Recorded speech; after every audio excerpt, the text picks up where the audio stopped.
Kita akan tampilkan dari banyaknya lembaga survei. Ini yang pertama ada elektabilitas Capres-Cawapres berdasarkan Poltreking Indonesia. Ya, ini kita lihat pemirsa elektabilitas Capres-Cawapres berdasarkan rilis survei Poltreking Indonesia. Ini Anies Mohaimin 23,1%, kemudian Prabowo Gibran 45,2% dan Ganjar Mahfud 27,3%. Dan itu tadi dari Poltreking. Berikut hasil survei terbaru elektabilitas Capres-Cawapres 2024 dari LSI DNIJA. Kita lihat bersama Prabowo Gibran, pasangan nomor urut 2 meraih 42,9%, kemudian disusul oleh Ganjar Mahfud 24,9% dan Anies Mohaimin berada pada posisi buncit yakni 24,0%. Ini merupakan hasil sementara, tadi udah ada Poltreking, LSI DNIJA, satu lagi apa nih Vita? Nah ini ada lagi, kita coba lihat Andro dan juga pemirsa hasil survei terbaru dari Indikator Politik Indonesia. Nah ini kita lihat Andro. Elektabilitas Capres dan juga Cawapres, Anies Mohaimin 22,8%, kemudian Prabowo Gibran 45,8% dan Ganjar Mahfud 25,6%.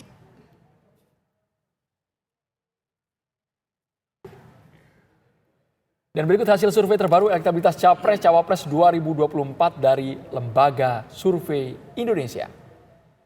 Kita lihat dari posisi 1 terlebih dahulu diraih oleh Prabowo Gibran 45,6%, kemudian disusul oleh Ganjar Mahfud 23,8% dan Anies Mohaimin memperoleh 22,3%. Dari banyak lembaga survei yang kami tampilkan sepertinya didominasi oleh keunggulan dari Prabowo Gibran 45% ke atas semua. Nah, soal tadi 45% ke atas itu tadi Andrew juga yang menjadi pertanyaan publik ini bagaimana sebetulnya efek dari Jokowi ini bisa berpengaruh terhadap elektabilitas Capres dan juga Cawapres tergambar dari survei Poltreking Indonesia. Kita coba lihat.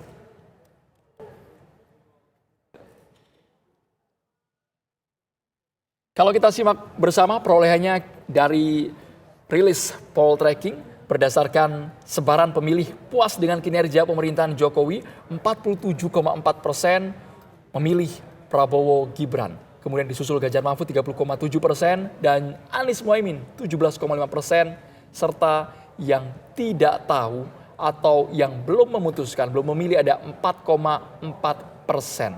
Ya, kalau kita lihat hasil survei ini juga menariknya adalah tingkat kepuasan terhadap kinerja pemerintahan Jokowi, Andrew ya. Ini tingkat kepuasannya mencapai 77,6%.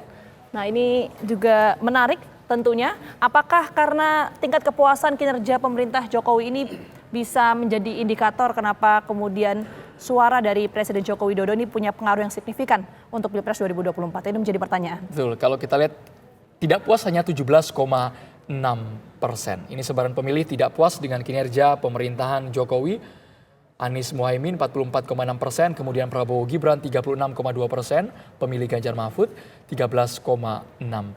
Serta masih ada sekitar 5,6% yang belum memilih, belum memutuskan pemirsa.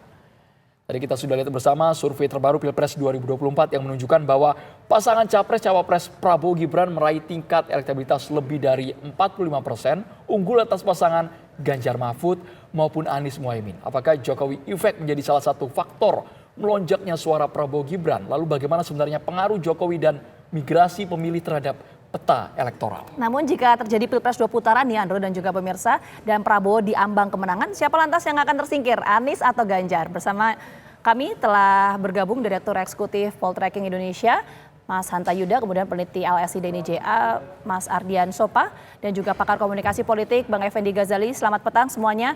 Saya mungkin pertama mau ke Mas Hanta terlebih dahulu. Mas Hanta, tadi Poltreking sudah merilis survei. Yang ingin kita tanyakan seberapa signifikan sebetulnya suara atau dukungan dari Presiden Joko Widodo terhadap peta elektoral Pilpres nanti?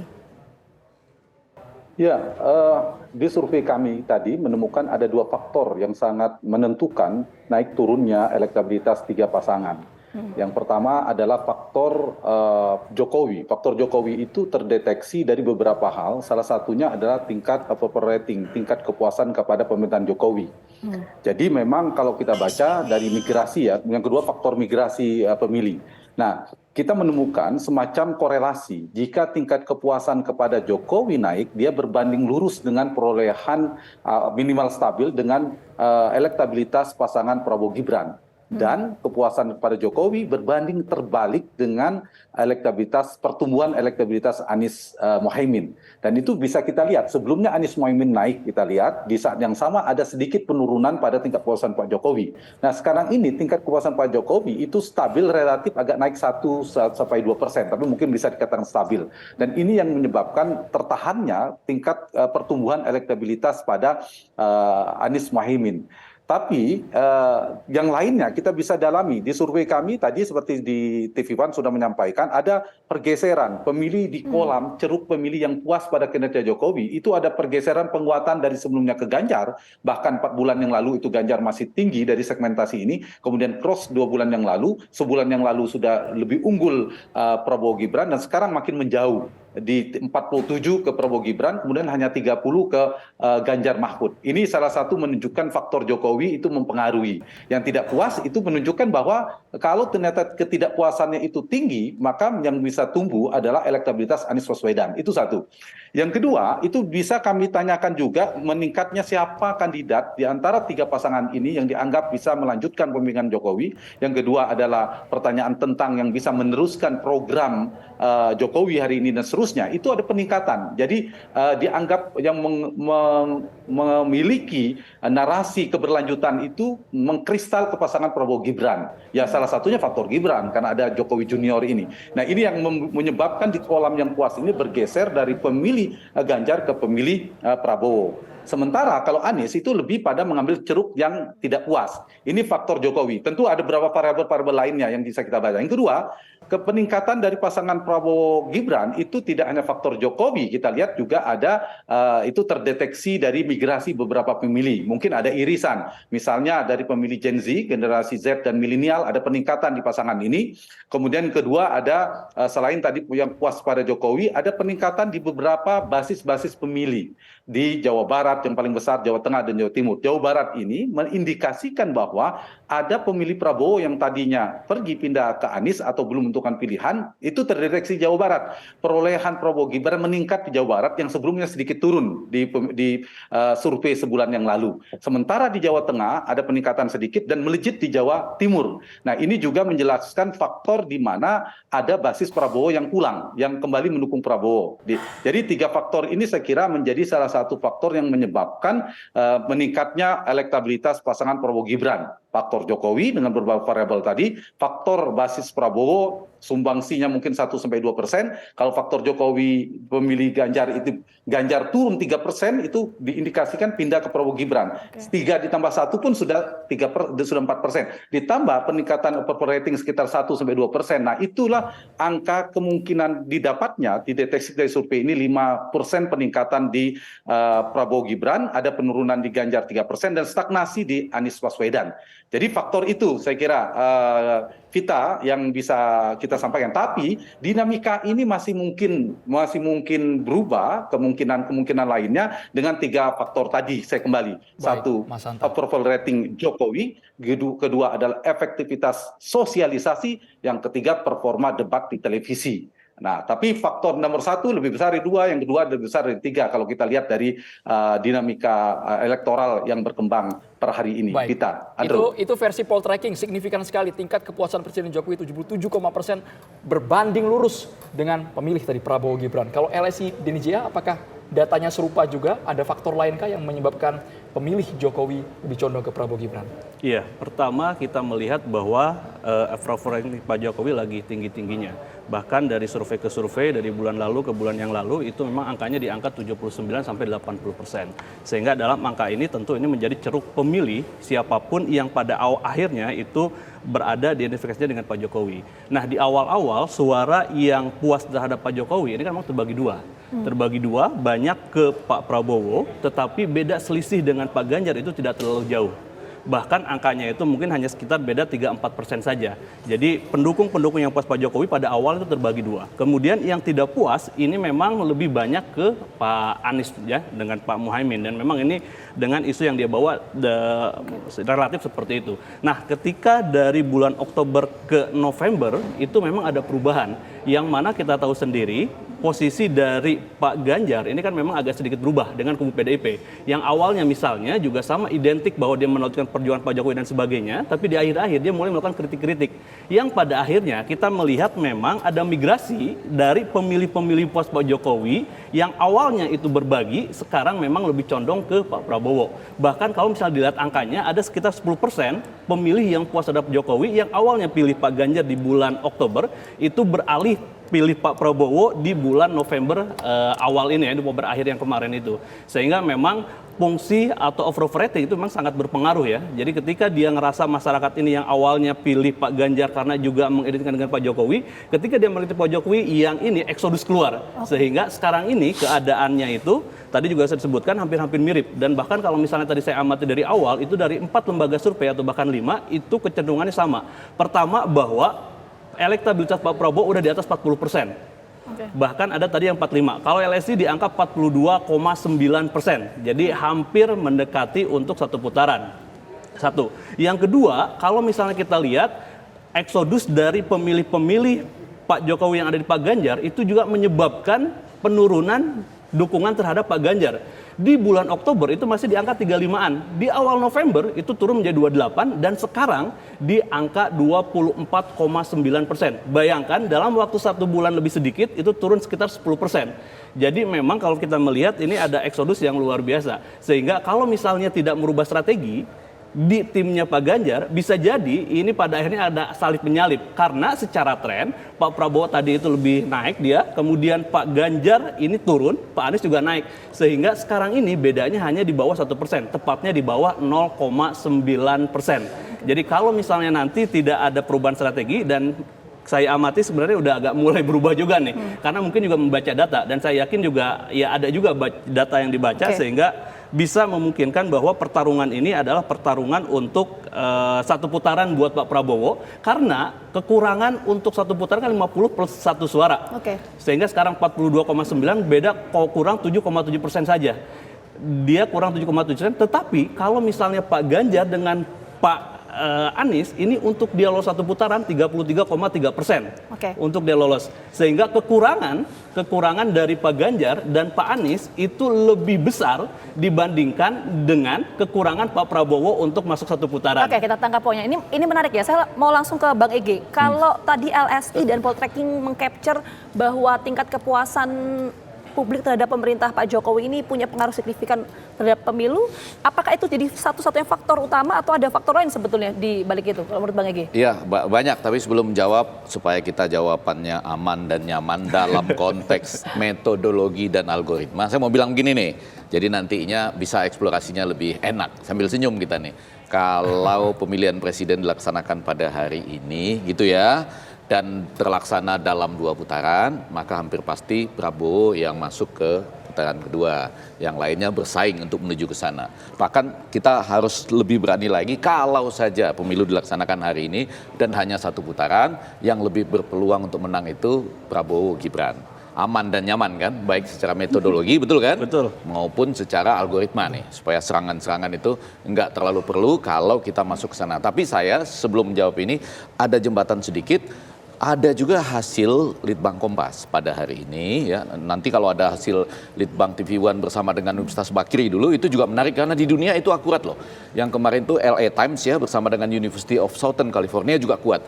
Nah, hasilnya menjadi menarik adalah angkanya masih rendah, elektabilitas tertinggi itu 39,3, bukan yang 45,8 paling tinggi ya di berbagai lembaga lain. Dan yang menarik adalah angka bimbang ini, jadi belum membuat keputusan 28,7%. Dibandingkan dengan kalau di indikator 5,8%, LSI 8,3%, LSI Deni JA ini 7,7%, dan Hanta Yuda yang masih bersama-sama dengan kita 4,4%.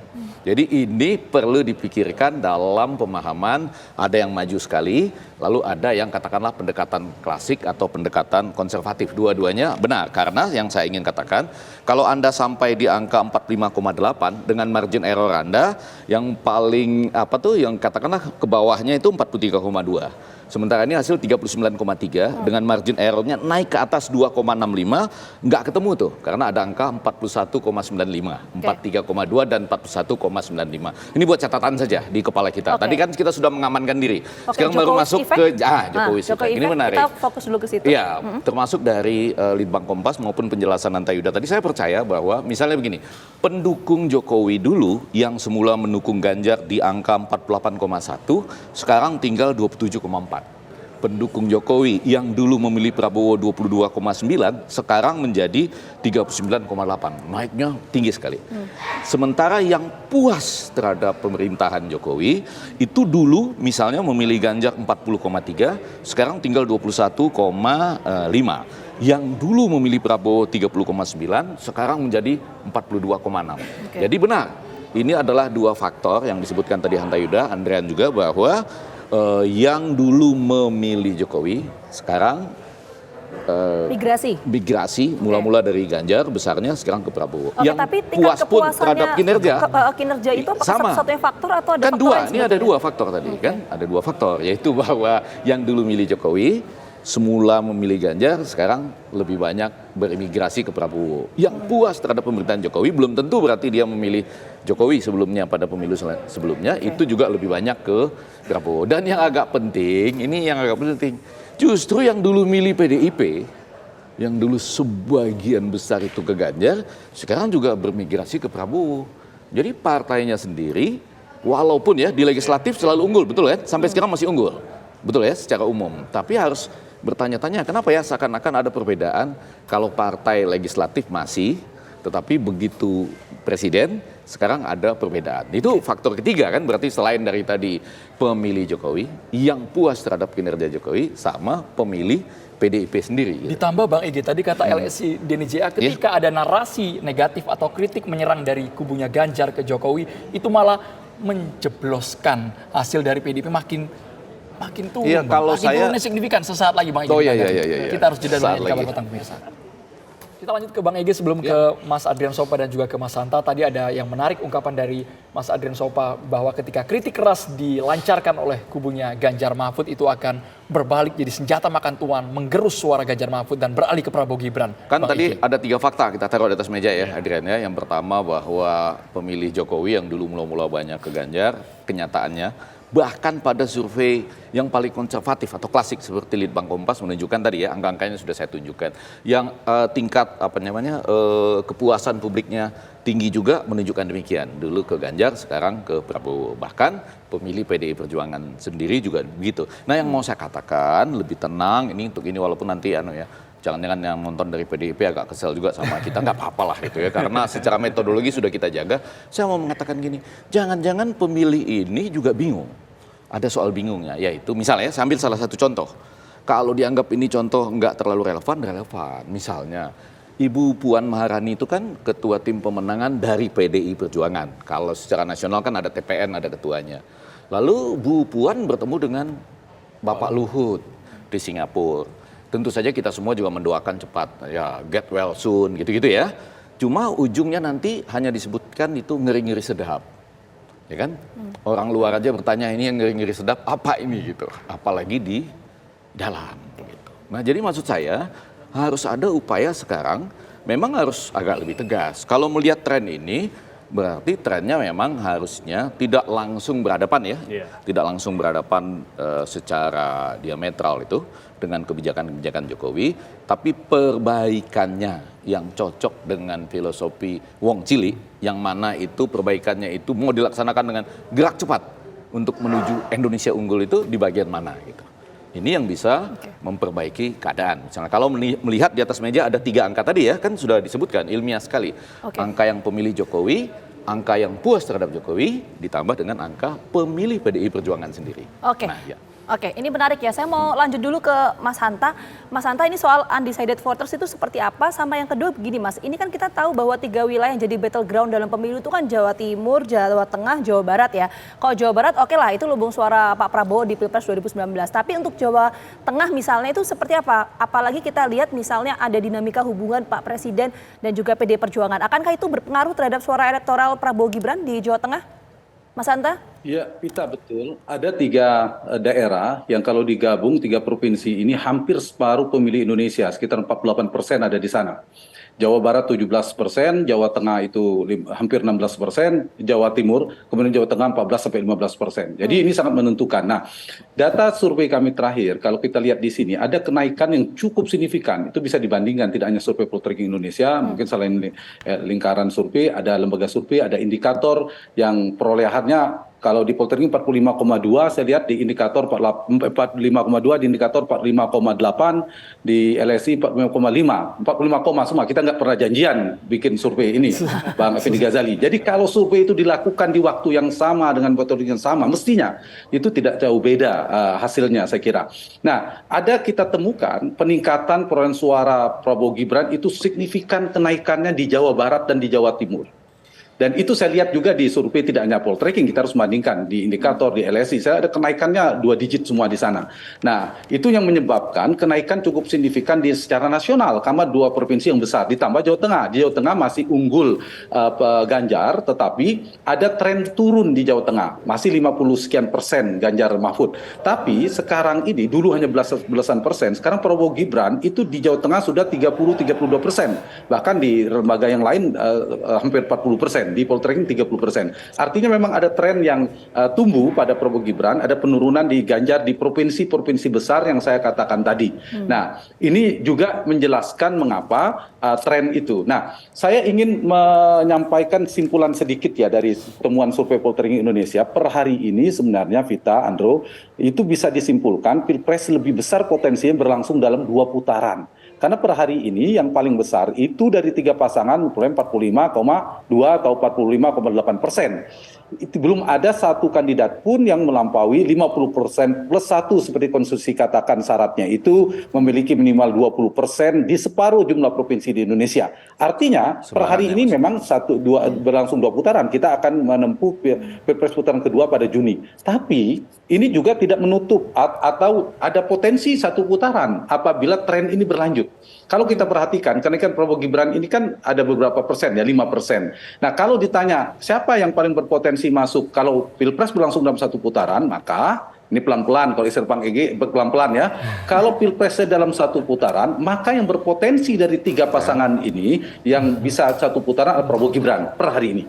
Nah, kalau ternyata berlangsung dalam 2 putaran, maka Prabowo Gibran sudah menunggu pada menjadi pasangan yang akan menunggu di putaran kedua. Tinggal Ganjar dan Mahfud versus Anies dan Muhaimin bertarung siapa yang paling mungkin masuk putaran kedua. Kalau berdasarkan tren, kalau Ganjar misalnya dengan strategi implementasi strategi barunya juga ternyata tetap turun, maka Anies berpotensi karena Anies trennya relatif stabil, naik lalu stabil. Tapi jaraknya memang tidak terlalu jauh. Jadi antara 2 itu. Karena itu saya kira memang kalau dibaca tadi Jawa Barat, Jawa Timur, Jawa Tengah, kemudian dari laporan kami di halaman 75 ya, yang disampaikan Bang Ege itu semua ada di data ilmiahnya. Di halaman 75 dari 91 laporan survei hari ini, itu juga menunjukkan penurunan di pemilih PD Perjuangan yang mendukung Ganjar berpindah ke Prabowo Gibran. Meskipun masih di Ganjar yang paling tinggi. Begitu juga non PD Perjuangan. Jadi saya kira ada satu rumus yang harus kita cermati bahwa kalau membaca survei betul itu tren per hari ini. Tapi undecided votersnya, orang belum menentukan pilihan itu semakin mendekati pemilihan semakin kecil. Pada hari H tidak ada lagi. Dan itu yang harus didalami. Kalau survei minus 1 bulan, minus 2 bulan, sementara undecided-nya masih 20%, misalnya, itu sulit untuk membaca. Kami melakukan pada 4 tahun, 5 tahun yang lalu, itu kita mendalami Bang Ege. Kemana arah mereka itu kemudian kita menyimpulkan 55% Prabowo, Jokowi, Maruf Amin 45%, Prabowo Anies, Prabowo Sandi pada saat itu 45%, yang selisihnya tidak sampai 1%. Karena kita melakukan modeling dalam statistik, pengolahan statistik kita mendalami betul orang yang belum menentukan pilihan, sehingga dapat kesimpulan mereka arahnya kemana. Nah, terakhir saya kira yang penting tren ini akan terbaca atau terkoreksi atau tidak. Dari sisi Pak Ganjar dan Pak Mahfud itu kan sedang melakukan eksperimentasi. Mas Hanta ini Bang Ege ingin menjelaskan sepertinya saja pertanyaan dari itu yang saya kira teman-teman presenter di sini. Hanta, kan kurang lebih pelaksanaan surveinya sama ya di minggu terakhir November dan di minggu pertama Desember kurang lebih. Bagaimana menurut Anda Kompas itu bisa punya 28,7 dan bahkan itu dianggap sebagai judul utama ya 28,7% yang masih bimbang, disebut pemilih bimbang bertambah tinggi. Sementara kan dari hasil-hasil survei yang ada, termasuk juga Hanta, itu 4,4%. Jauh sekali kalau dibandingkan dengan standar errornya yang 2,65. Waduh, selisihnya berapa kali itu? 15 kali? Atau iya 10 kali lebih lah. Apa yang bisa kita jelaskan ya tentang pemilih bimbang ini? Sesaat lagi ditanggapi ya. Indonesia. Kabar petang pemirsa. Ditahan dulu Bapak-Bapak. Iya. Dari 4 sebenarnya. Pertanyaan Bang Egy diarahkan ke Mas Hanta dan juga ke Mas Adrian. Mengapa begitu Ke signifikan? saya sendiri juga sebetulnya. Oh, ke Mas Sama-sama. Bang Egy juga sebenarnya. Kita sama-sama Mengapa begitu belajar. signifikan migrasi pemilih Jokowi ke Prabowo Gibran? Apalagi ada survei lainnya yang menyatakan 28% lebih itu belum menentukan pilihan. Sedangkan di LSI hanya sekitar 7%. 7,7%, betul. Kalau jadi di Hanta LSI Yuda yang 4,4 belum ya? memutuskan ada 7,7%. Dan memang ketika misalnya kita melihat hasil survei, pertama kita lihat dulu apakah dalam waktu yang bersamaan. Nah tadi kita sama-sama saksikan bahwa ternyata secara Hampir waktu bersamaan. adalah hampir bersamaan. Berarti kan sebenarnya harusnya tidak berbeda jauh satu. Yang kedua dari metodologi misalnya, apakah juga menggunakan metodologi yang sama? Biasa kita pakai multi-set random sampling. Apakah dia pakai ini juga atau misalnya pakai RDD atau bahkan mungkin pakai yang lain sehingga ketika RDD misalnya hanya satu ini ya, LSI yang lain. yang itu lain RDD betul. ya, yang Jadi lain ketika itu misalnya metodologinya tatap muka. beda, tentu hasilnya pun memungkinkan untuk beda. Kemudian yang ketiga juga perlu penting untuk dipahami juga, misalnya tata cara simulasi pencoblosan. Ada orang survei yang hanya menanyakan dulu misalnya, tetapi sekarang ada juga yang sudah pakai simulasi kertas suara. Tadi misalnya Mas Hanta, saya lihat laporannya itu juga menggunakan kertas suara. Sehingga kalau di survei kita itu juga ada orang yang surat suara tidak sah, ada sekitar 0,5%, sehingga itu juga pada akhirnya bisa membuktikan bahwa apakah misalnya kenapa ada perbedaan-perbedaan. Tapi catatan saya dari tadi 4 lembaga, kemudian ditambah sama Bang Egy jadi 5 lembaga Kompas, itu kan sebenarnya agak beda, agak Kompas nih dibandingkan 6, dengan saya mencatat 6. Jadi 6. Ada 5 ditambah Litbang Kompas. Nah betul, jadi yang agak beda itu sebenarnya yang Kompas ini, yang 5 ini relatif sama. Dan tadi kata Mas Hanta Yuda kita juga nggak ada janjian, tetapi angka-angkanya mirip. Katakanlah misalnya tadi Poltreking dia rilis 45%, kita 42,9%. Jadi dalam rangka margin of error. Sehingga memang secara metodologi dan sebagainya itu juga masih dalam rangka metodologi yang akurat ya, satu.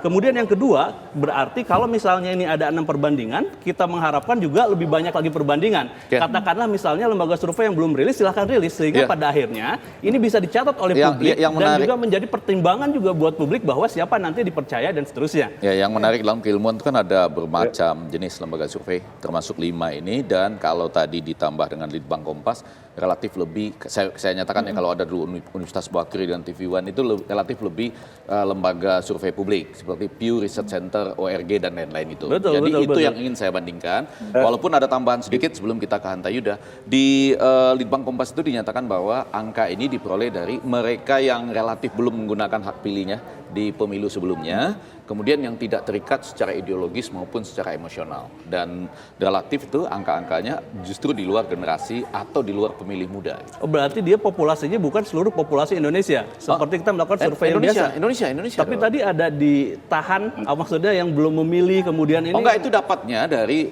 ketika ditemukan bahwa dia bimbang, maka dilihat. Oh pada akhirnya sebelumnya gitu ya, itu belum memilih misalnya gitu. Oke, silakan Mas Saya Hanta. punya jawaban ke Pak Effendi Ghazali. Jadi gini, kalau melihat secara utuh, yang saya tadi lihat karena disampaikan oleh Bang Egy di bulan Kompas, Bang Egy tidak menyebutkan perolehan dua kandidat lainnya itu kan 15% dan 17%. Jadi kalau yang undecided-nya diproporsikan, sebenarnya tidak jauh beda hasilnya. Mas Ardian tadi sudah menjelaskan sebagian hasil dari Kompasnya. Cuma yang saya ingin menjawab soal kok undecided-nya tinggi. Jadi begini, sebenarnya sebagian sudah dijawab oleh Mas Ardian tadi, saya setuju.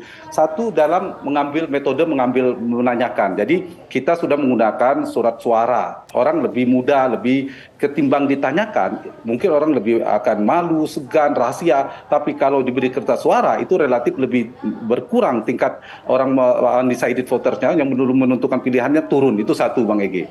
Yang kedua, pengalaman kami memprediksi sebulan sebelum Pilpres 2019 yang lalu, bahkan undecided itu kami telepon ulang. Ditanya, tentu tidak memaksa, ditanya ulang, akhirnya mereka bersedia menyampaikan pilihannya. Itulah yang kemudian dicatat oleh Indonesia Watch for Democracy itu, yang pada 19 Februari pas quick count itu di list semua, termasuk ada litbang ini, ada lembaga ini, itu bisa dicek, masih ada rekam jejaknya. Yang saya katakan kita memprediksi karena kita mendalami undecidednya kemana, itu yang harus dibantu kan kepada publik. Kemudian mereka sebenarnya punya pilihan apa, selisihnya itu Bang Ege kurang dari 1%.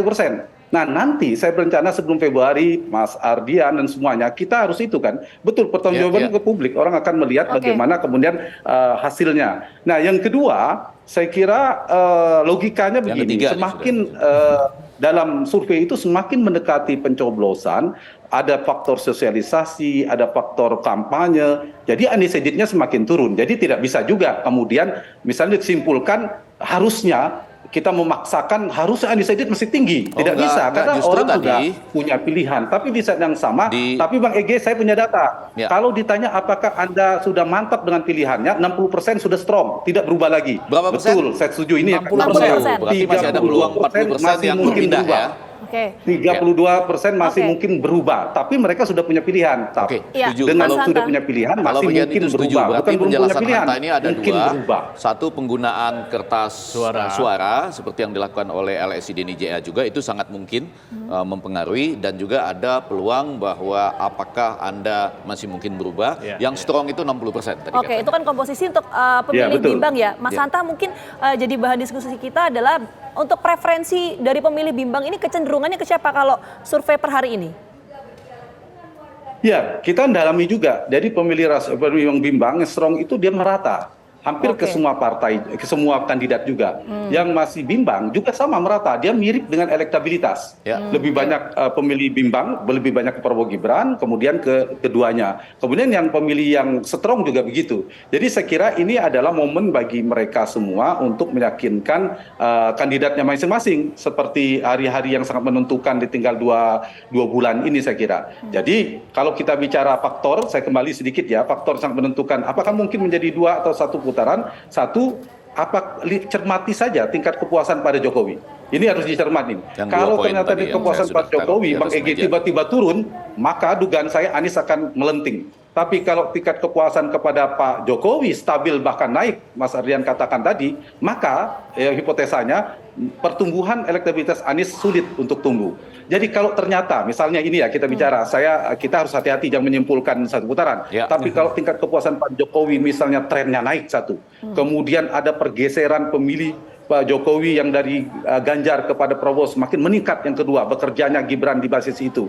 Yang ketiga, Prabowo berhasil mempertahankan basis suaranya, kemudian bisa mengambil kembali yang sudah pergi. Nah, kemudian tren itu naik, ada potensi 1 putaran. Tapi kalau itu tidak dilakukan, justru Anies misalnya yang sukses, Anies yang sukses, approval rating Jokowi turun, Aniesnya bisa naik perolehannya, maka elektabilitas Anies yang mungkin meningkat dan kemungkinan berlangsung 2 putaran. Jadi saya rasa masih mungkin bimbang ini juga mendapat kesempatan untuk melihat setidaknya 1 kali debat capres dan 1 kali debat cawapres. Itu jadi pertimbangan. Itu pertimbangan karena belum pernah selama selama pilpres kita agak sensitif soal debat ini, formatnya, kemudian kenapa nggak datang, orang kalau ini dan lain-lain ya. Tetapi kalau ada yang blunder bisa bahaya. Ya, tapi saya itu sudah menyatakan tadi betul ya, disaksikan oleh 2 lembaga survei dan mungkin Litbang Kompas juga yang nonton. Untuk aman dan nyamannya dalam konteks metodologi dan algoritma, ya kalau pemilu dilaksanakan pada hari ini, kalau 2 putaran, Prabowo Gibran yang sudah menunggu di putaran kedua. Sekiranya 1 putaran berbasis hari ini, ya Prabowo Gibran juga. Nah ini kan sudah nyata langsung, walaupun kita tidak boleh meninggalkan pendekatan lain yang konservatif atau klasik, mungkin belum menggunakan simulasi kertas suara yang menyatakan ada 28,7%. Baik, singkat saja Mas Ardian, gitu ya. soal sebaran 7,7 itu akan memilih siapa nantinya? Iya, memang pada akhirnya ini juga tersebar. Tergantung daripada akhirnya siapa yang lebih banyak sosialisasi. Tadi setuju ya dengan Mas Hanta itu ya. Dan sosialisasi kalau misalnya kita kaitkan dengan partai Bang, karena menarik juga tadi Bang Ege sempat singgung mengenai partai, kan PDIP ada pengurangan sedikit ya, tetapi secara goalistik dia masih kuat juga, paling tinggi, 74%. Ke Prabowo, Gerindra itu masih 85%. Kemudian yang menarik adalah P3, karena ternyata P3 ini itu secara partai dia ke nomor urut 3 3, tapi pilihan presiden dia nomor urut 2. Jadi ada perbedaan situ. Satu lagi, bahwa kenapa misalnya pada akhirnya Golkar ini bisa juga menggelembung, padahal dia bukan menjadi capres-cawapres misalnya, bahkan mendekati angka 60%, saya melihat bahwa rekomendasi yang kemarin dikeluarkan itu juga punya efek, Bang. Jadi sosialisasi yang dilakukan oleh calon-calon kepala daerah yang direkomendasikan oleh Golkar itu berefek bahwa mereka mau kerja keras pada akhirnya. Karena kalau misalnya nggak mereka kerja keras, rekomendasi bisa hilang. Kita lihat dari misalnya Jawa Barat, Ridwan Kamil begitu ininya masuk juga di Kabupaten Bogor misalnya, Jarod Adi itu juga sama. Jadi kita nanti lihatlah dinamikanya ini karena masih 2 bulan lagi menuju ke kontestasi. Kita lihat, mohon maaf sekali karena waktu terbatas. Kita nanti sambung lagi. Terima kasih banyak untuk Mas Hanta. Kemudian ada Mas Andrian. Ini saja kita bersama Bapak-Bapak. Kita buat bersama supaya pemirsa penasaran. Terima kasih banyak. Jadi saya yang yang menyampaikan yang konservatif atau klasik. Mas Hanta, terima kasih banyak sudah bergabung bersama kami di Kabar Petang. Sehat selalu.